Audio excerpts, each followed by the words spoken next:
오늘 말씀의 제목 신정 통치의 두 모델 사울과 다윗, 이라는 제목으로 우리 말씀 이어서 살펴보도록 하겠습니다.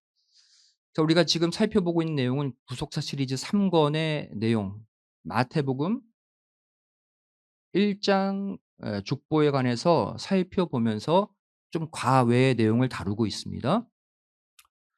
자, 마태복음 1장 예수님의 족보를 보면 한 가지 독특한 장면이 나오는데,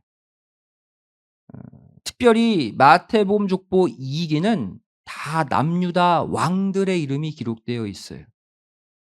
수많은 왕들이 마태복음 족보에 기록되었지만 오직 다윗에게만 왕이라는 칭호를 붙이고 있다는 것입니다. 이 말은 마태복음 족보에서 하나님이 인정하시는 왕다운 왕, 유일한 인간 왕은 다윗밖에 없다는 거예요. 하나님이 인정하시는 인간 왕들은 다윗밖에 없다. 이것을 보여주고 있죠. 특별히 다윗은 독특하게 마태복음 1장 족보에 5번이나 이름이 기록되어 있습니다. 아브라함보다 많이 기록되어 있어요. 그 가운데 한 번은 또 왕이라는 호칭까지 붙여지고 있어요. 특별하게 하나님이 마태복음 족보에서 다윗을 주목시키고 있다는 사실이에요. 마태복음 1장 6절 말씀 보시면 이새는 다윗 왕을 낳으니라. 다윗에게만 the king이라는 단어가 붙어 있죠. 그리고 또 다윗은 또 기록하고 있어요. 마태복음 족보는 특별히 다윗을 계속 언급하면서 다윗에게 주목하라는 거예요. 여러분, 구약 성경 가운데 사무엘 하를 보시면 이 성경은 사무엘의 이름을 땄지만 실제 사무엘상은 사울과 다윗 이야기가 주를 이루고 있습니다. 특별히 사무엘상은 이스라엘의 초대 왕으로 사울이 등극하는 모습으로 출발해서 이 사울이 전쟁에서 비참하게 죽을 때까지를 상세하게 기록하고 있어요. 어떻게 보면 사울의 생애를 기록하고 있는 듯한 성경이 사무엘상입니다. 그리고 그 가운데 이제 다윗이 중간중간에 등장을 하죠. 이 사무엘상의 핵심은 정리하면 이렇습니다. 먼저 사무엘을 등장시켜서 사사시대를 마무리시키고 있죠. 이전의 사사시대는 죄악의 시대예요. 자기 소견에 옳은 대로 행했던 패역의 시대인데 이것을 누가 바로잡아요? 마지막 사사인 사무엘이 딱 바로잡으면서 사사시대를 올바르게 종결하고 있어요. 이렇게 사무엘을 먼저 등장시킨 다음에 이후에 그 사무엘을 통해서 사사시대를 마무리 지은 사무엘을 통해서 사울을 초대왕으로, 또 다윗을 2대 왕으로 사무엘의 손으로 기름 붓게 하십니다. 이게 사무엘상의 내용이에요. 결국 이것을 통해 하나님이 보여주시고자 하시는 것이 뭐냐? 앞서 말씀드렸죠. 사사시대든 왕정시대든 하나님의 마음은 똑같다고. 사사를 통하든 인간 왕을 통하든 하나님이 직접 통치하고 싶어 하신다. 사무엘을 통해 세운 사울 왕과 다윗 왕을 통해서 하나님의 직접 통치, 하나님의 신정 통치를 이룰 인간 리더는 어떠한 자가 되어야 하는지를 보여주고 있는 거예요. 특별히 사울과 다윗을 비교하면서.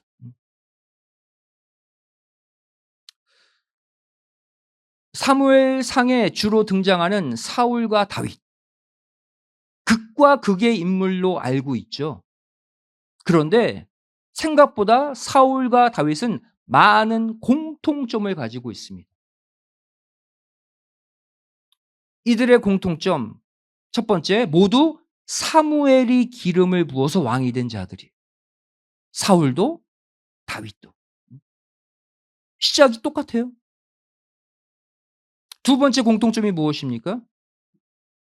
모두 성령 충만함을 받은 뒤에 왕의 일을 시작했어요.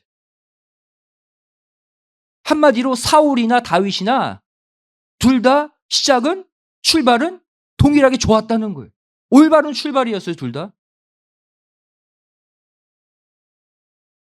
사무엘상 10장 10절 말씀 보시면 사울이 이스라엘의 초대 왕이 되기 직전에 하나님의 신이 사울에게 강하게 임했다 그랬죠. 먼저 성령이 임했어요, 사울에게. 또 사무엘상 11장 6절도 사울이 이 말 들을 때에 성령 하나님의 신에 크게 감동되었다. 그리고 나서 왕의 일을 시작한 거예요. 다윗도 마찬가지입니다. 사무엘상 16장 13절 말씀 보시면 사무엘이 이제 다윗에게 왕으로서의 기름을 딱 붓자 이번에는 여호와의 신이 누구에게?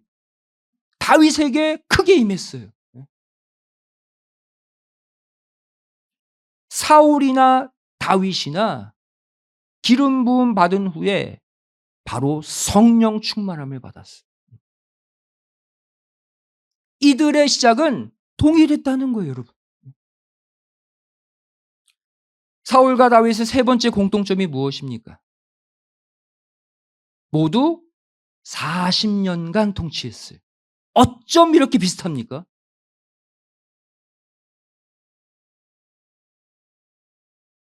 사도행전 13장 21절 말씀 보시면 사울에게 하나님이 이스라엘 나라를 몇 년간 맡겼다?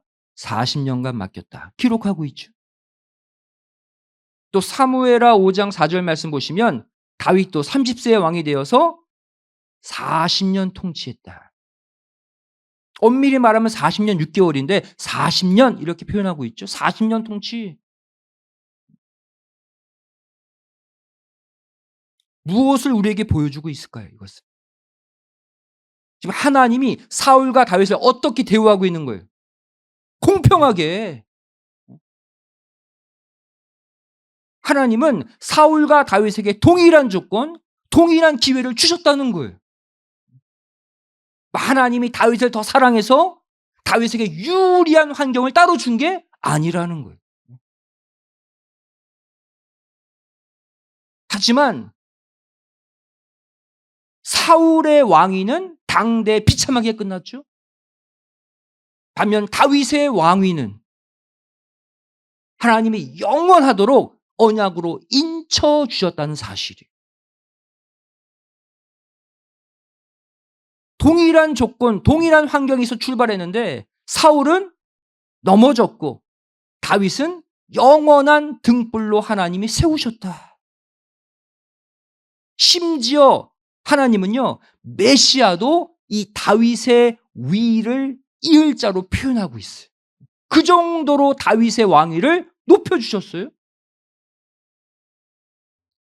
누가복음 1장 31절 32절 말씀 보시면 예수님의 탄생을 보여주고 있죠. 태어나면 예수라라. 그 예수, 그 메시아는 다윗의 위를 가질 것이다. 다윗을 올려주시되 다윗의 왕위가 구약시대에 끝난 게 아니라 예수님이 바통을 이어받도록까지 하셨다는 거예요. 메시아가 다윗의 위를 이을 정도로 하나님은 다윗을 높이 올려주셨다는 사실입니다. 이유가 있겠죠? 우리가 앞서 살펴봤죠. 하나님이 세우신 인간 왕들, 하나님은 어떠한 목적을 가지고 왕들을 세우셨을까요? 하나님이 사사시대 때 사사를 세울 때 목적과 똑같아요. 어떠한 목적으로 인간 왕들을 세우셨느냐?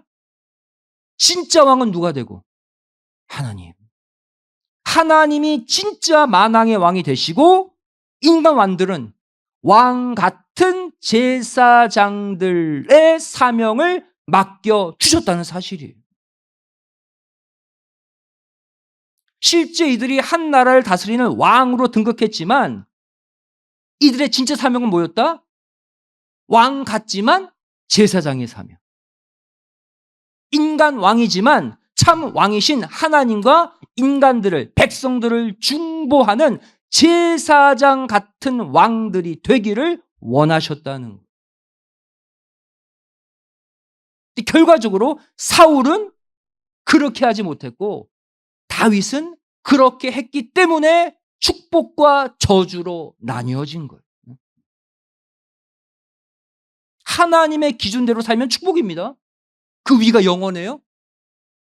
하지만 하나님이 왕의 자리에 올려놓으셨어도 하나님의 뜻과 상관없이 내가 나 혼자 다스리는 왕이 되는 순간 하나님은 폐위시켜버린다는 거예요. 이 사무엘상이 주는 구속사적 교훈, 종말적 교훈을 여기서 우리는 얻을 수가 있어요. 아까 말씀드렸죠?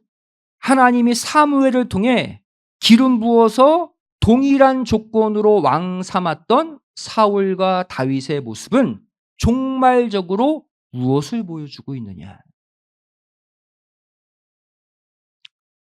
성령이 신령한 기름이잖아요. 이들의 모습은 오늘날 성령의 기름 부음을 받아서 왕 같은 제사장, 왕의 위치, 리더의 위치에 있지만 하나님과 인간들을 중보하는 사명을 가진 왕 같은 제사장으로 부름받은 성도들의 삶도 사울과 같은 삶, 다윗과 같은 삶으로 상반된 결론으로 끝날 것을 보여주고 있는 거예요.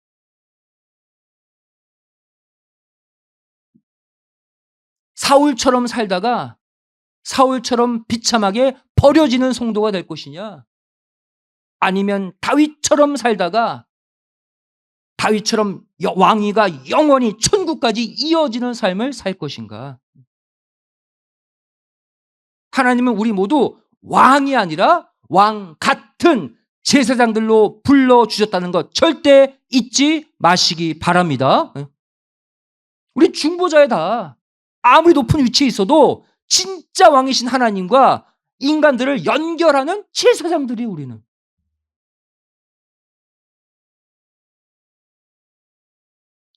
그렇다면 시작도 같고 통치한 기간도 같고 동일한 조건에서 왕이 된 사울과 다윗의 결정적 차이점은 무엇일까요?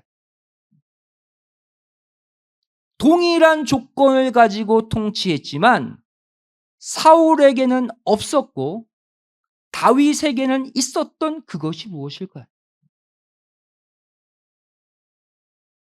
바로 사울의 마음 중심에는 누가? 하나님이 없었다. 하지만 다윗의 마음 중심에는 하나님이 있었다. 그 차이입니다. 하나님이 액세서리로 계신 것이 아니라 내 마음 중심에 모시느냐, 내 겉옷 끝자락에 모시느냐, 그 차이라는 거예요, 여러분.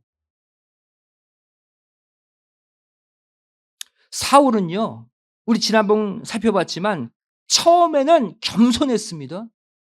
성령 충만함으로 믿음으로 왕을 출발했어요. 사울도 처음에는 하나님이 그 안에 계셨지만 말씀에 대한 계속적인 불순종이 하나님을 떠나게 만들었다. 그래서 사무엘상 15장 23절 말씀 보시면 사무엘이 사울의 죄를 어떻게 지적합니까? 왕이 여호와의 무엇을 버렸다? 말씀을 버렸기 때문에 하나님이 당신을 버리실 것이다. 여러분, 말씀을 버리는 일이 왜 심각한 죄냐면 말씀을 버리는 것은 곧 누구를 버리는 거예요? 하나님을 버리는 죄이기 때문이에요. 지난번 우리 얘기했잖아요. 요한복음 1장 1절. 말씀이 곧 하나님이다.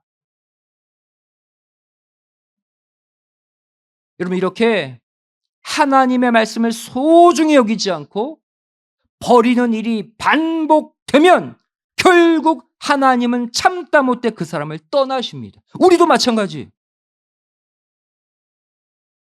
여러분 무늬만 성도 되지 마세요.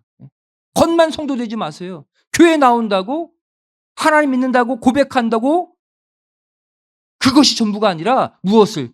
하나님의 말씀을 버리지 않고 마음에 모셔야 됩니다. 성경 말씀을 사모해야 돼요. 말씀 듣기를 즐겨해야 합니다. 하나님의 말씀을 꺼려하고 버리면 버릴수록 하나님은 그 속에 계시다가 점점점 참다 못해 결국 떠나신다는, 사울이 그것을 보여주고 있어요.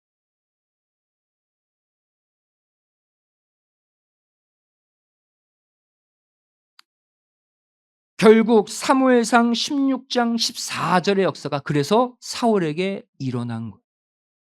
결국 하나님의 말씀을 버린 결과 여호와의 신, 그 전에 충만하게 임했던 성령이 사울을 떠났다. 여러분 성령이 떠나면 그 마음은 빈 마음이 되는 게 아닙니다. 반드시 다른 영, 악령이 들어와서 그 사람을 점령하는 거예요. 여기 나오잖아요. 예? Evil spirit. 성령이 떠나면 악신이 들어오게 되어 있어요. 절대 빈 마음 그대로 살지 못합니다. 여러분 성령이 떠나지 않기를 날마다 기도하는 자들 되시기를 주님의 이름으로 축원드리겠습니다. 성령이 떠나면 악령이 날 지배하기 때문이에요, 여러분. 그렇다면 이 모든 문제를 야기시킨 사울의 치명적인 문제점은 무엇일까요? 오늘날 수많은 성도들이 이 문제 때문에 넘어져요. 무엇입니까? 사람들의 시선을 너무나도 신경 쓴다는 거예요. 보이지 않는 하나님보다 보이는 사람들에게 더 신경 쓸 때 사울처럼 돼요. 지난주 수요일날 말씀드렸죠. 사울이 범한 첫 번째 죄, 두 번째 죄, 공통점이 뭐라고 그랬어요? 모두 사람들의 영향을 받아 일어난 죄라고 그랬죠. 사람들에게 흔들려서 첫 번째, 두 번째 죄를 다 지은 거예요.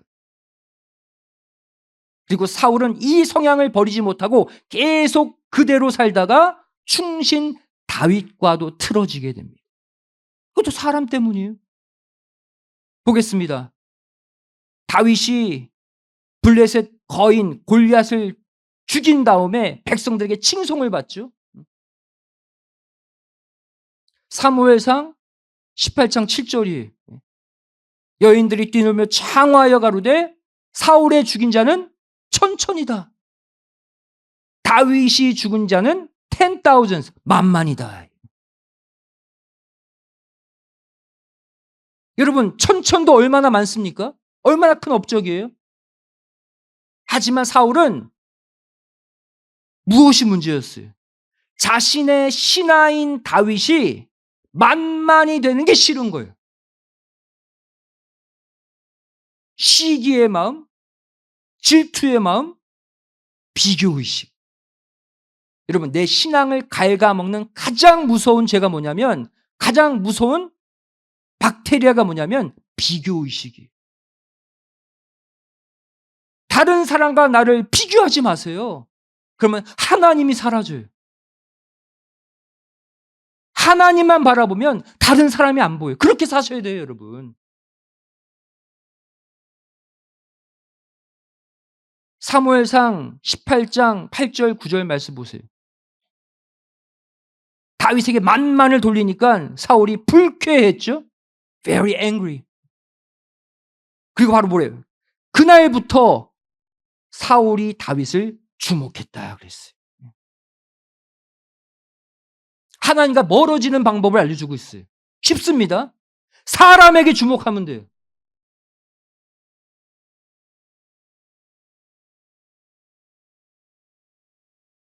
하나님만 주목해야 사는데 사람에게 계속 주목했던 사울. 우리도 마찬가지입니다. 우리도 하나님과 나와의 관계보다 다른 사람과의 관계에 주목할 때가 있어요, 없어요? 그것에 빠지지 마세요. 사람은 불완전합니다.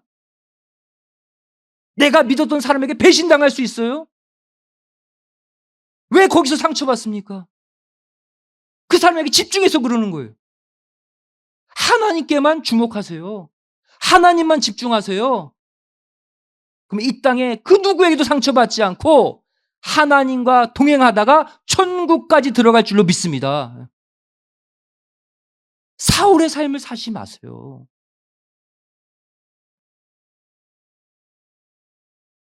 사울은 결국 자기 자신과의 싸움에서 진 거예요.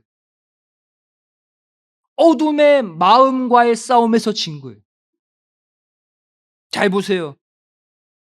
사울이 왜 실족했습니까? 환경이 나빴습니까? 사울이 왕 돼서 환경 좋았어요. 여러분, 전쟁에서 대부분 이겼습니다. 마지막에 진 거예요, 마지막에. 본인이 죽을 때. 늘 전쟁에서 승리하고, 충신, 다윗도 없고, 환경은 최고의 환경이었어요. 하나님이 사울에게 잘 믿고 잘 다스리도록 밀어주셨어요. 문제가 바로 뭐예요? 사울의 마음의 문제였어요. 하나님이 아닌 사람들만 보다가 계속해서 나락으로 빠진 자가 사울이에요.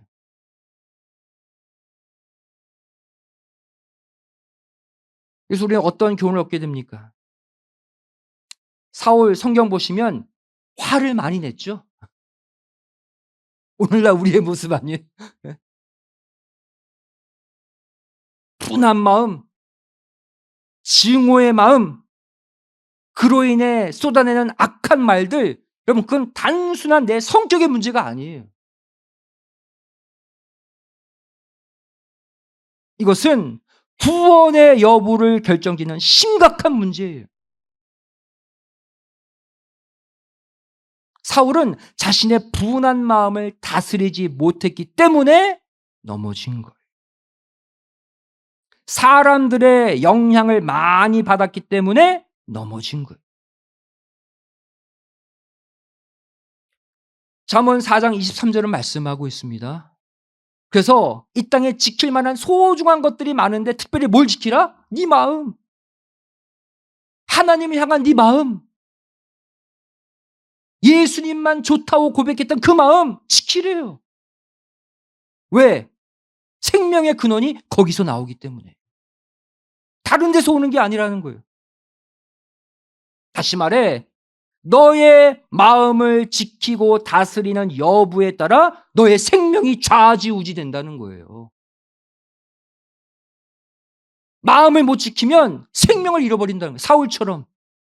마음 지키면 다윗처럼 영원한 위를 유지한다는 거예요. 마음. 여러분, 내가 살고 죽는 분기점, 내 마음입니다. 내 생명 결정하는 게 마음이에요. 그리고 그 마음은 결국 내 말을 통해 나옵니다.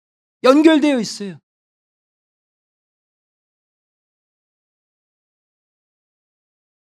그래서 마태복음 12장 36절 37절을 예수님이 말씀하신 거예요. 우리 함께 읽겠습니다. 시작. 내가 너희에게 이르노니 사람이 무슨 무익한 말을 하든지 심판날에 이에 대하여 신문을 받으리니 내 말로 의롭다함을 받고 내 말로 정죄함을 받으리라. 야, 말이 그렇게 중요하대. 아무리 믿음 생활 잘해도 말이 심판받는 말이 되면 끝난다는 거예요.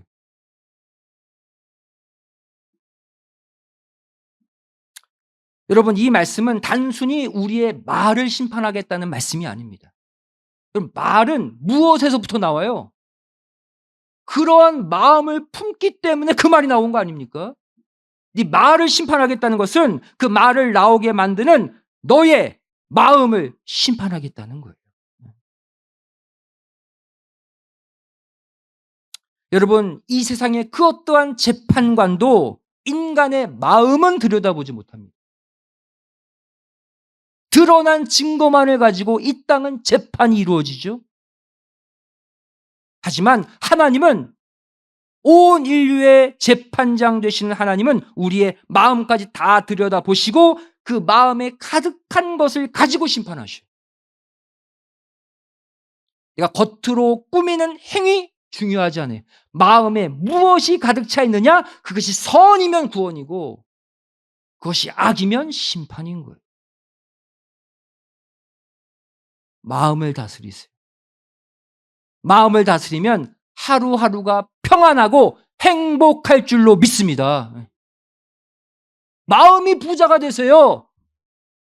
돈, 보이는 물질의 부자가 되지 마시고. 물질은 있다가도 없어집니다. 물질 가지면 가질수록 고민이 더 많고 불행해져요. 그 저는 얼마나 편한지 몰라요.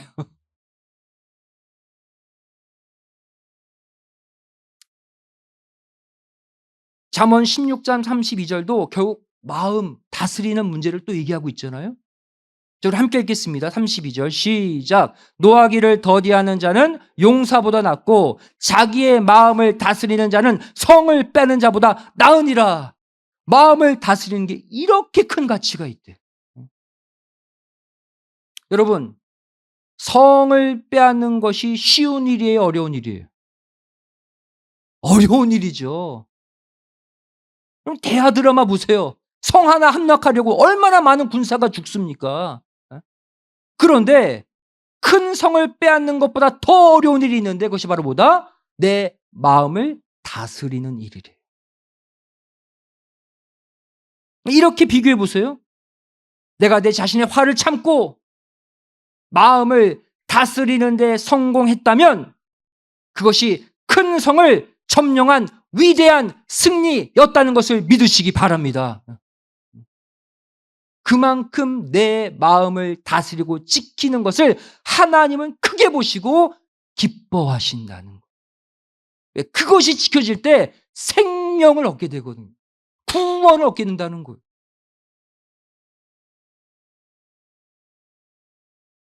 우리가 잘 알고 있는 구절이죠.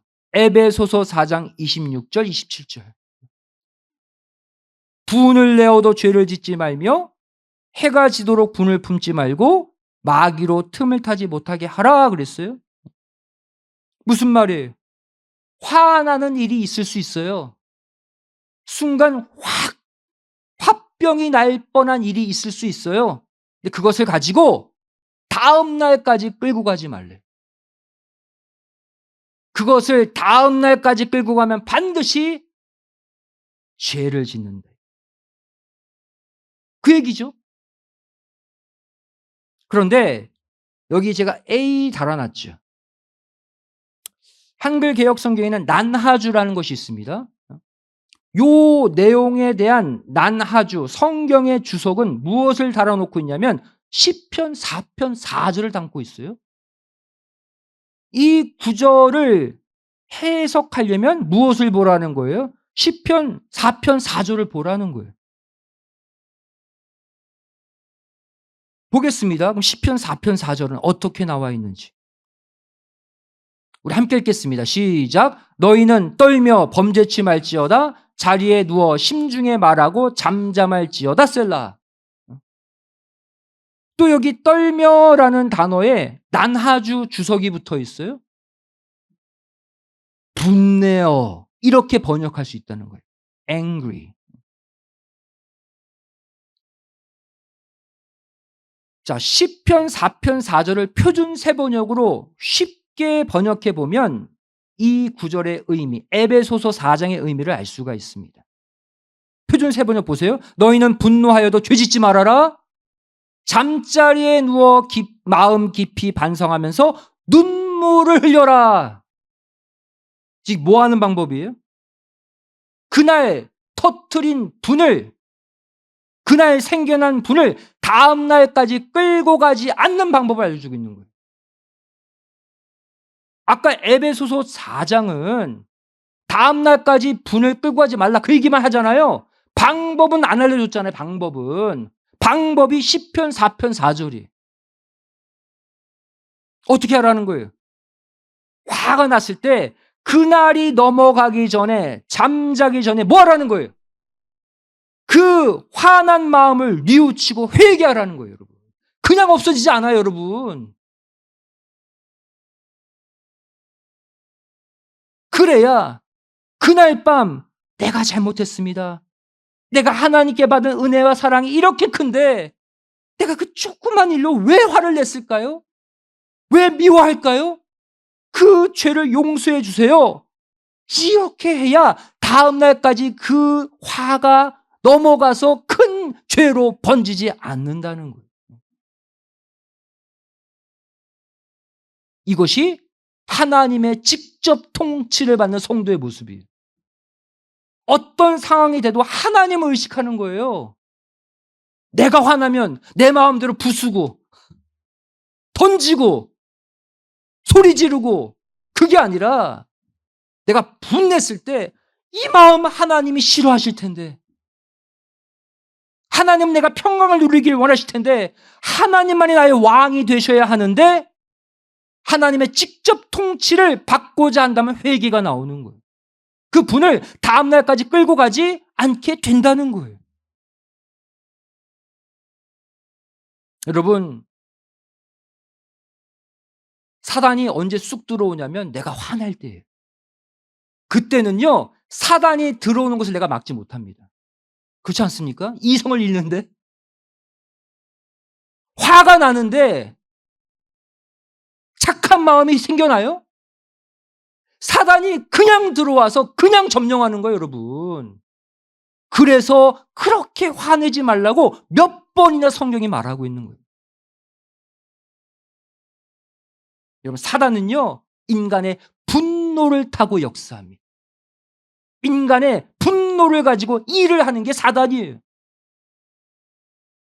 사울 보세요. 다윗에게 분내는 마음을 하루를 넘어서 10년 동안 다윗 쫓아다녔잖아요. 10년 동안 분노했어요, 다윗에게. 그 결과가 무엇입니까? 블레셋과의 전투에서 비참하게 죽잖아요. 오늘 말씀의 결론이 무엇입니까? 결국 마음속에 내가 누구를 왕으로 모시고 누구의 지배를 받느냐가 가장 중요한 이슈예요.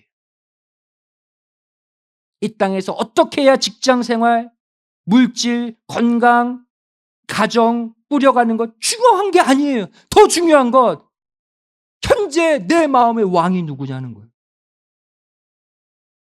현재 누가 나를 다스리고 있냐는 거예요. 이게 내 생명과 직결된 가장 중요한 문제예요. 내가 현재 하나님의 지배를 받고 있느냐, 사단의 지배를 받고 있느냐, 내 마음속에 신정 국가가 이루어져 있느냐, 사단의 왕국이 이루어져 있느냐. 이것은 우리의 결심과 우리의 선택에 달려 있습니다. 사울과 다윗 보세요. 조건 똑같아요. 환경 탓하지 말라는 거예요. 내 마음의 결정이 문제라는 거예요.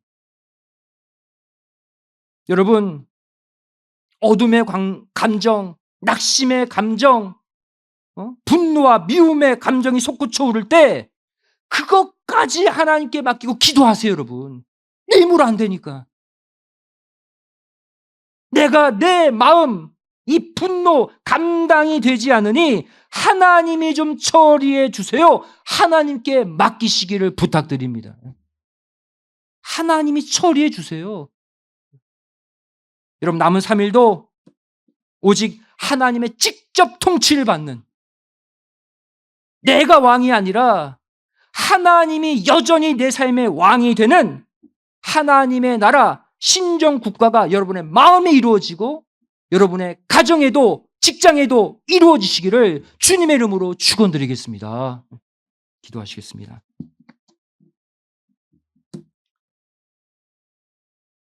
고맙고 감사하신 살아계신 아버지 하나님, 저희를 사무엘상에 나오는 사울의 모습과 다윗의 모습을 통해 현재 내가 은혜 받았을 때의 모습과 은혜를 잃어버렸을 때의 모습을 보게 하여 주심에 감사드립니다. 내 삶의 주인은 내가 아닙니다. 내가 결정하고 내가 판단하고 내가 실행하겠다 하는 순간 우리는 사울처럼 넘어질 수밖에 없습니다. 내 인생의 왕, 내 인생의 주관자, 내 인생의 리더로 아버지 하나님만을 내 마음 중심에 모시며 사는 모두가 되게 하여 주시옵소서. 그리하여서 내가 처리하지 못하는 이 땅의 문제를 왕이신 하나님이 처리해 주시고 우리는 그 가운데 평강만을 누리는 진정한 하나님의 자녀들로 살아가게 하여 주시옵소서. 이 시간에도 아직까지 마음의 짐을 가지고 끙끙 앓고 있습니까? 내가 왕이라는 증거이오니 그 왕권을 하나님께 돌려드리고 그 모든 인생의 짐도 하나님께 맡기고 처리하는 이 밤이 되게 하여 주시옵소서. 간절히 빌고 소원하오며 사랑 많으신 예수님의 이름으로 기도드리옵나이다. 아멘. 하나님께 감사드립니다.